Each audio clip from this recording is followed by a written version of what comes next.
ফেনীতে খামারি এবং গরু ব্যবসায়ীদেরকে টার্গেট করে তাদেরকে রাতের অন্ধকারে বেঁধে গরু লুট করার একাধিক ঘটনা ঘটেছে। গতকালকেই ফেনীর সোনাগাজী উপজেলার মঙ্গলকান্দি ইউনিয়নে এমন একটি ঘটনা ঘটেছে। আমার এখানে দেখতে পাচ্ছেন যে একটি অস্থায়ী খামার, অর্থাৎ পবিত্র ঈদুল আজহা উপলক্ষে গরু ব্যবসায়ীরা তারা কিন্তু বিভিন্ন যে অস্থায়ী ব্যবসার জন্য সেটি এখানে ছোট্ট একটি খামার দিয়েছেন। এটি একেবারেই আমি যদি বলি ফেনী এবং সোনাগাজী রাস্তার পাশে। এখান থেকে গতকালকে দুটি গরুর মালিক অর্থাৎ এখানে যিনি ছিলেন তাকে হাত পা বেঁধে কোপ দিয়ে তাদেরকে কিন্তু এখান থেকে গরু লুট করে নিয়ে যাওয়া হয়েছে, অর্থাৎ ডাকাতি করা হয়েছে।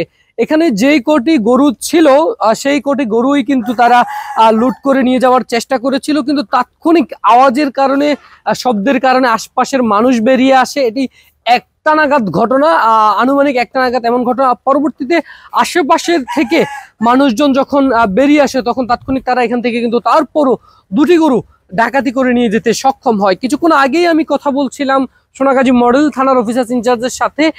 তিনি আমাদেরকে যেটি জানিয়েছেন সুদীপ রায়, তিনি বলেছেন যে 1:40 নাগাদ পুলিশ কিন্তু ঘটনা শুনে তাৎক্ষণিক কিন্তু এখানে পুলিশ এসেছে এবং যারা এখান থেকে যে গাড়িটি বের হয়েছে সেটি কোন দিকে গিয়েছে সেটি আসলে নির্দিষ্ট করে বলা যাচ্ছিল না। তবে স্থানীয়রা ব্যাপক চেষ্টা করেছিল, কিন্তু তার ফলস্বরূপ আসলে তাদেরকে কিছুই করা যায়নি। আমি একটু কথা বলতে চাই যে ঘটনাটি ঘটেছে এখানকার কয়েকজন যার ভাই, যিনি আসলে এই মুহূর্তে তারা গরু নিয়ে বাজারে গেছেন। দুটি গরু লুট হলেও সবগুলো গরুই কিন্তু লুট হওয়ার সম্ভাবনা ছিল। যমুনা রেফ্রিজারেটর, খাবার ফ্রেশ তো লাইফ জম্পেশ। আমরা এই মুহূর্তে কথা বলবো, আমাদের সঙ্গে রয়েছেন আব্দুল সালাম মুন্সি মিয়া, যার ভাইকে গতকাল রাতে বেঁধে এখান থেকে গরু ডাকাতি করা হয়েছিল। ঘটনাটা হইলো কালকে রাতে 1:30 বাজে। আমি তো এখানে দোকান করি, 12টা বাজে আমি বাড়িতে গেছি। বাড়িতে যাইয়া মানে একটু খাওয়া দাওয়া করে একটু শুয়েছিলাম। এই টাইমে বৃষ্টি আছে।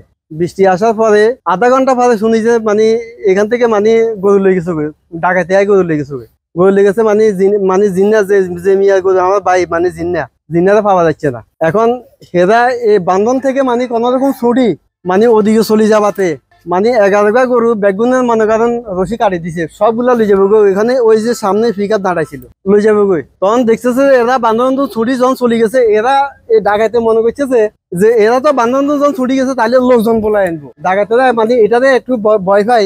ওই যে 2টা গরু বড় আছিল এই 2টা গরু নিয়ে গেছে। এই 2টা গরু কত বাজারে আপনার 3,20,000 টাকা মূল্যছে। গরুগুলা বেচে নেয়। সবচেয়ে বড় গরু হইলো 2টা।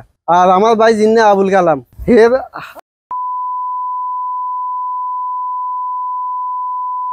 আপনার পার উপরে দাগ করে দিছে। তারপরে লোকজন ডাকিয়ে এনেছে, ওই যে কাকা এগুলো ডাকিয়ে এনেছে। ডাকিয়ে আনার পরে দেখে যে মানে এই অবস্থা আর কি।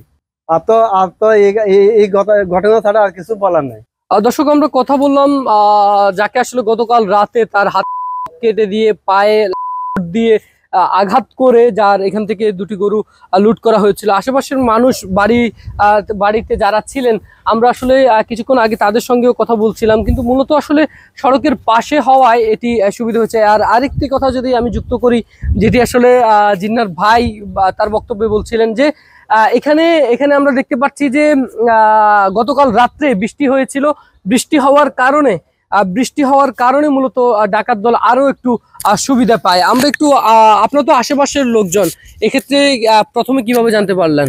বাড়ির লোকজন আমার স্বাস্থ্য ভাই কালকে রাত্রে এখানে রাতের 1:40 ডাকাতেরা আছে এখান তো গরু নিবার আগে দিয়ে ধনমুদ্দিন আইয়ে হেরে বান্ধিয়া লাইছে। হের লগের লোক আছিল দোনো শেয়ারদারের বান্ধিয়া লাইছে। বান্ধার বহুত জোর করে ছুরি এখন দাইছে, ড্রাইভারের একটা শিক করে দিছে। আর 2টা গরু নিয়া এরা বাগিয়েছে। আমরা আগাইছি, এরা আমাদের লাইট মারি চোখ বেয়ে ধরে রেখেছে। আমরা আগাইতে পারি না। গরু ডাকাতির ঘটনা ঘটেছে একেবারে ব্যবসায়ী এবং তার যে শেয়ারদারদের ছিল তাদের হাতে কেটে দিয়ে তাদেরকে বেঁধে এখান থেকে তারা সবগুলো গরুই, অর্থাৎ 16টি যে গরু এখানে ছিল আর সবগুলো গরুই কিন্তু তারা লুট করার উদ্দেশ্যে সবগুলোর কিন্তু গলার যেই রশি দড়ি ছিল সেটি কিন্তু কেটে দেওয়া হয়েছিল। কিন্তু তাৎক্ষণিক যখন তারা তাদের হাত পা বাঁধা খুলে বাড়ির দিকে যায় তখন তারা তাৎক্ষণিক দুটি গরু নিয়ে এখান থেকে পালিয়ে যায়। গ্রামবাসী এবং পুলিশ ঘটনাস্থলে এসে আসলে তাদেরকে ধরার চেষ্টা করলেও শেষ পর্যন্ত কিন্তু ধরা যায়নি। কোরবানির